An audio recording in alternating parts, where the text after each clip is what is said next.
He told me that when they got down to East Lake, so the guys was complaining. Said, got him in here, this, so forth. The guy that was running the tournaments, well, hell, it's 99 of y'all and just one of him. he ended up winning the whole thing. I got drafted in 1965 by the 49ers. And he went out on the tour in 67. And so we ended up being at that time, the only two black guys in professional sports that was brothers. He was a pro golfer, and I was a professional football player. But back in the 60s, before he went on the PGA Tour, he won the Georgia Open as an amateur. And that was quite a story because he was the first black guy to play in it. It was at the Westlake Country Club back then in the 60s. It really wasn't integrated, but it was USGA approved. So when G got there, he had his credentials and everything, but the gate guy wouldn't let him come in. So he said, "Well, I'm qualified. I'm here." 2 or 3 cars pulled up behind him, and one of the cars that was back there was Bobby Jones. So Bobby got out, came up. "What's the problem?" He said, "He USGA approved. He's a player. Let him in." So that's how everything got started. The next thing I know, Wade and I, we would look at the paper on Friday. He was playing up in they had the Cincinnati Open up there. So Wade and I, he looked at the paper. He said, "Charlie," he said, "G shot 66. He said, "We go drive up to Cincinnati." I said, "All right, I'm on." So we followed him around like that, especially on the close areas, where they played. It's been a lot of fun, a lot of great time. He was a great guy. And I remember when it first started, the first tee here, it really got started. He helped start it with the Urban League at the time. He taught a lot of kids how to play. And my brother, I really appreciated your living and the way you did it. And you deserve this honor. So I'm so happy for you and your family. And just had the privilege of knowing George since the late 60s, early 70s. And just played a lot of golf together, shared a lot of stories together, and just been blessed and been fortunate to have him as a friend. And just to hear some of the stories that he went through, some of the experiences he had was amazing.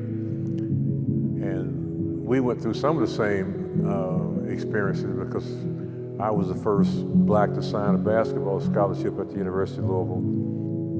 Took every opportunity to see him play, and we figure out on the weekend where he might have made a cut. And if it was within reason, or driving distance, we would go to watch him play. One of the most amazing things to me was to go and experience that time with him. He'd give us badges to get into the places where normal people couldn't go. So we'd go have lunch with him, and then we would have lunch, and he'd talk about a hole that he should have shot, should have made a different shot or made a putt. And in the middle of his sentence, in walked Jack Nicklaus and Arnold Palmer and Trevino. And to me, it was like watching, I don't know, I guess in today's world, it'd be like kids watching Jordan come into a place or LeBron James. And that's how I felt watching those guys walk in and stop and say hello to George. And they said, "How you doing, George?" And, let's go get this money. So we're gonna go get this money. So everybody's out there says we can go get it. And I can remember watching at Valhalla, they had Senior Open. And of course, he had been off the tour at that time, maybe about 5, 6, 7 years. But he knew all the guys. We stood down on the tee at hole number 13, and one guy after another guy would come by and say, "Hey, George said, come on back out here, man. Let's go get this money." Or the marshal said to tell Tom Watson, said, "You know, you got to go. We got to go up to the next tee box." So those times with George, in addition to playing with him, and just made an impact on me. The most impressive thing to me about George was his teaching skills and his people skills. You know, he was very, very good with people. Everybody respected his knowledge about the game of golf. You know, when you would see him give lessons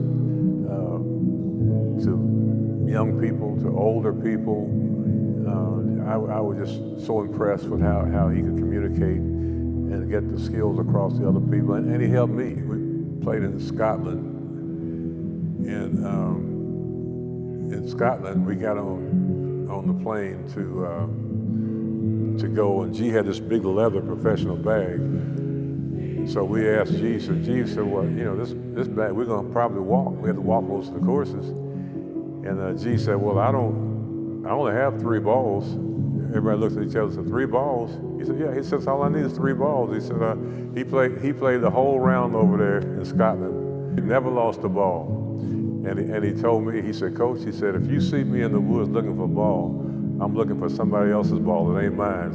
Yeah, George, I just understand later on in life how tough it was for you to be a pioneer and to be a first in so many situations.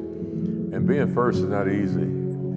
And I just remember the stories that you told us about having to change your shoes in the parking lot, having to travel, 4 guys traveling in one car from one tournament to another tournament, not having the finances to pay for to enter entrance fee into a tournament. And I just think it's a blessing for us to have learned all the things that you went through, and it certainly helped me in my profession, helped Charlie in his profession. And I'll always remember how valuable that experience was that you shared with us. And just rest in peace, my brother, and I appreciate you and love you.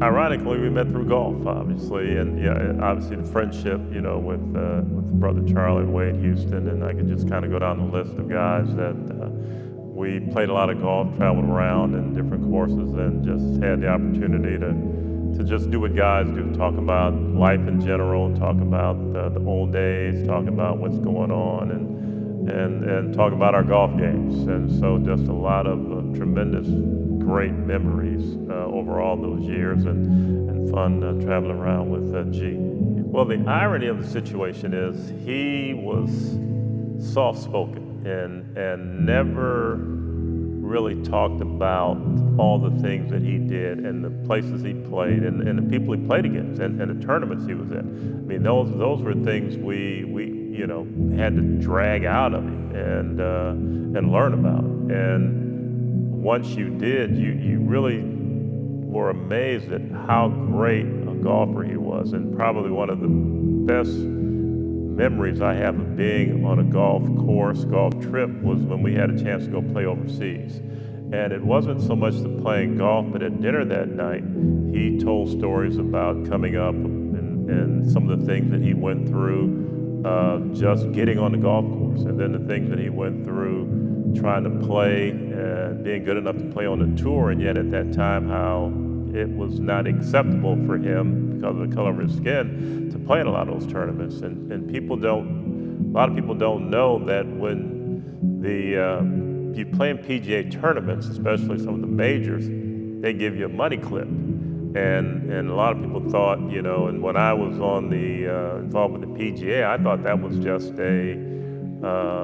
something to remember the tournament or remember where you were. But that all came about because he and other players, African-American players, when they would show up at a tournament, a lot of places, they didn't want to let them in. And then so they said, well, no, you're not playing. You're who are you? You know, are you part of the staff or whatever? And so they came up with this money clip, so to speak, or this clip that would go on your belt that would identify them as being competitors, and that allowed them to enter the golf course and things. So just things like that he was, not minor, but things like that he was a pioneer for that a lot of people just don't know. What made me smile the most was playing in a charity tournament with Jack Nicholson, who we drew as our celebrity for that tournament. And so I asked him, if he knew George Johnson, and he said, oh yeah, GG said, oh, great player, he was a great player. And I just had to smile in, because that's coming from Jack Nicklaus, what he thought about him. So it just made me feel special that I knew somebody that was that good, at golf also. Once again, he broke the color barrier. The city of Louisville had no African-American golf professional, especially heading up any of the, the public courses. And so that meant a lot, because kids could go and see a golf professional that looked like them, and they, once again, could aspire to be someone like that. And, that was a big step for him to take the job, and also to teach. He taught some of us that went around and played with me. You could go over there and get a lesson from him, and that meant a lot, because you didn't see that. And so to be the first person to do a lot of those things, especially in the community, was just opening doors, breaking down barriers, and inspiring a lot of young people.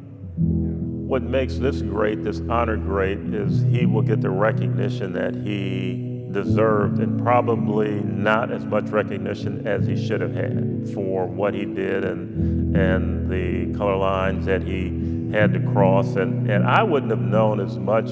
Gee, we tremendously appreciate who you were, what you were to us, what you did for us as far as giving us an appreciation for the game of golf, but more than that, an appreciation for the skill and the dedication it took to become the golfer that you were, and more importantly, to become the human being that you were. And for that, we say thank you, and it was definitely a blessing to get to know you.